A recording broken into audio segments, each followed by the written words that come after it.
Welcome to Commerce Classes, Second PUC Accountancy. Schedule 3. As per Schedule 3, Companies Act 2013 ಪ್ರಕಾರ profit and ಲಾಸನ್ನು ಯಾವ ರೀತಿ prepare ಮಾಡಬೇಕು ಅನ್ನೋದನ್ನು ನೋಡೋಣ.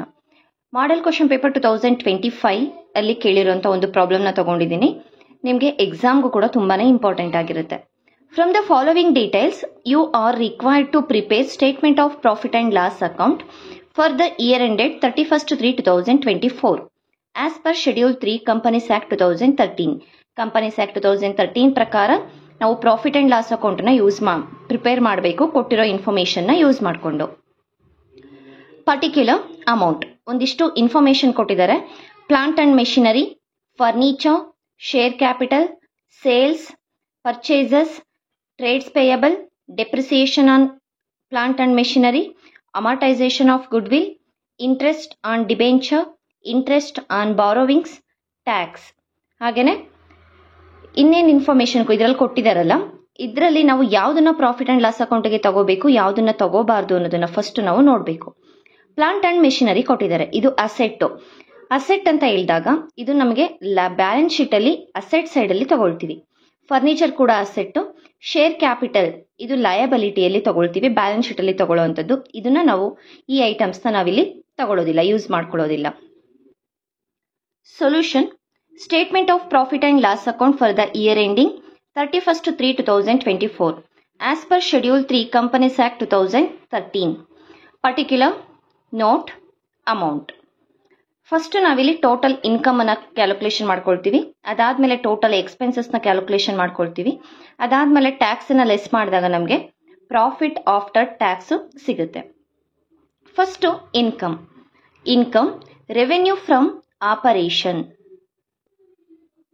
ಅಂದ್ರೆ ನಮಗೆ ಆದಾಯ ಯಾವ ರೀತಿ ಸಿಗುತ್ತೆ.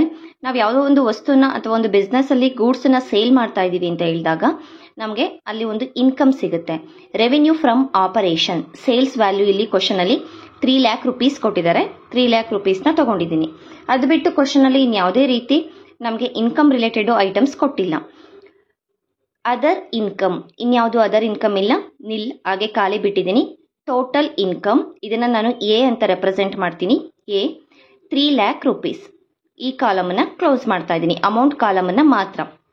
ನಮಗೆ ಈಗ ಟೋಟಲ್ ಇನ್ಕಮ್ ಸಿಕ್ತು. ನೆಕ್ಸ್ಟ್ ಟೋಟಲ್ ಎಕ್ಸ್ಪೆನ್ಸಸ್ ಅನ್ನ ತಗೊಳ್ಳೋಣ. ನಾವಿಲ್ಲಿ ಕ್ವಶನ್ ಅಲ್ಲಿ ನೋಡ್ಬೋದು, ಈ ಮೂರು ಕೂಡ ಬ್ಯಾಲೆನ್ಸ್ ಶೀಟ್ ಅಂತ ಹೇಳಿದೆ. ಸೇಲ್ಸ್ ಇನ್ಕಮ್ ನಾನು ತಗೊಂಡಿದ್ದೀವಿ. ಪರ್ಚೇಸಸ್ ಇದೆ, ಇದು ಪರ್ಚೇಸಸ್ ಏನಿದೆ, ನಾವು ಯಾವುದೋ ಒಂದು ಗೂಡ್ಸ್ ನ ಪರ್ಚೇಸ್ ಮಾಡ್ತಾ ಇದೀವಿ ಅಂತ ಹೇಳಿದಾಗ ನಮಗೆ ಎಕ್ಸ್ಪೆನ್ಸಸ್ ಆಗುತ್ತೆ. ಟ್ರೇಡ್ಸ್ ಪೇಯಬಲ್ ಲಯಬಿಲಿಟಿ, ಇದು ಕೂಡ ತಗೊಳ್ಳೋದಿಲ್ಲ. ನೆಕ್ಸ್ಟ್ ಡೆಪ್ರಿಸಿಯೇಷನ್ ಆನ್ ಪ್ಲಾಂಟ್ ಮೇಲೆ ಡೆಪ್ರಿಸಿಯೇಷನ್ ಏನಿದೆ ಇದು ನಮಗೆ ಎಕ್ಸ್ಪೆನ್ಸಸ್ ಆಗುತ್ತೆ. ಅಮಾರ್ಟೈಸೇಷನ್ ಆಫ್ ಗುಡ್ವಿಲ್ ಎಕ್ಸ್ಪೆನ್ಸಸ್ ಆಗುತ್ತೆ. Interest on debenture, interest on borrowings, ಇದು ಕೂಡ ನಾವಿಲ್ಲಿ ಪ್ರಾಫಿಟ್ ಅಂಡ್ ಲಾಸ್ ಅಕೌಂಟ್ ಅಲ್ಲಿ ತಗೊಳ್ತೀವಿ. Next tax. Expenses, purchases bracket ಅಲ್ಲಿ ಕಾಸ್ಟ್ ಆಫ್ ಮೆಟೀರಿಯಲ್ ಕನ್ಸ್ಯೂಮರ್ಡ್, ನಾವು ಏನೊಂದು ಮೆಟೀರಿಯಲ್ನ ಯೂಸ್ ಮಾಡ್ಕೊಂಡಿದ್ದೀವಿ ಆ ರೀತಿ ಆದರೂ ಬರಿಬೋದು, ಇಲ್ಲ ಪರ್ಚೇಸಸ್ ಅಂತ ಡೈರೆಕ್ಟ್ ಆಗಿ ಹಾಗೆ ಬರಿಬೋದು. 1,80,000 ಇದೆ.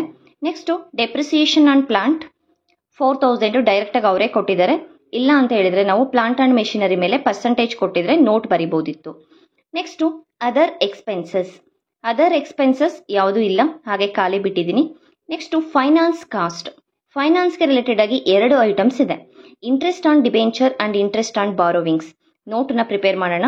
Note number 1, finance cost. Interest on debenture 30,000, interest on borrowings 20,000. Total ಮಾಡಿದಾಗ 50,000 rupees ನಮಗೆ ಫೈನಾನ್ಸ್ ಕಾಸ್ಟ್ ಬರುತ್ತೆ. ನೆಕ್ಸ್ಟ್ ಅಮಾರ್ಟೈಸೇಷನ್ ಆಫ್ ಗುಡ್ವಿಲ್ ಇದೆ 600 rupees. ಇದನ್ನ ನಾನು ಎಕ್ಸ್ಪೆನ್ಸಸ್ ಅಲ್ಲಿ ಹಾಕಿದ್ದೀನಿ. ಟೋಟಲ್ ಮಾಡಿದಾಗ ನಮಗೆ ಟೋಟಲ್ ಎಕ್ಸ್ಪೆನ್ಸಸ್ ಇದನ್ನ ಬಿ ಅಂತ ರೆಪ್ರೆಸೆಂಟ್ ಮಾಡ್ತೀನಿ. 2,34,000 rupees, 34,600 rupees ಟೋಟಲ್ ಎಕ್ಸ್ಪೆನ್ಸಸ್ ಸಿಗುತ್ತೆ. ಟೋಟಲ್ ಇನ್ಕಮ್ ಇಂದ ಟೋಟಲ್ ಎಕ್ಸ್ಪೆನ್ಸಸ್ನ ಲೆಸ್ ಮಾಡಿದಾಗ ನಮಗೆ ಪ್ರಾಫಿಟ್ ಬಿಫೋರ್ ಟ್ಯಾಕ್ಸ್ ಸಿಗುತ್ತೆ. ಎಷ್ಟು? 3 lakh rupees ಮೈನಸ್ 2,34,600 ಮಾಡಿದಾಗ 65,400 rupees ನಮಗೆ ಪ್ರಾಫಿಟ್ ಸಿಕ್ತು. ಅದರಲ್ಲಿ ಟ್ಯಾಕ್ಸನ್ನ ಲೆಸ್ ಮಾಡಿಲ್ಲ. Profit before tax A minus B. Next less tax, ಅವರೇ ಡೈರೆಕ್ಟ್ ಅಮೌಂಟ್ ಕೊಟ್ಟಿದ್ದಾರೆ 18,000, less tax 18,000. Profit after tax 47,400 rupees. ಇದಿಷ್ಟು ನಿಮಗೆ ಶೆಡ್ಯೂಲ್ 3 ಕಂಪನೀಸ್ ಆಕ್ಟ್ 2013 ಪ್ರಕಾರ ನಾವು ಪ್ರಾಫಿಟ್ ಆ್ಯಂಡ್ ಲಾಸ್ ಅಕೌಂಟನ್ನು ಪ್ರಿಪೇರ್ ಮಾಡೋದು. ಇಲ್ಲಿ ನೋಟನ್ನು ಕೂಡ ಅಷ್ಟೇ ಬರಿಬೇಕಾಗತ್ತೆ.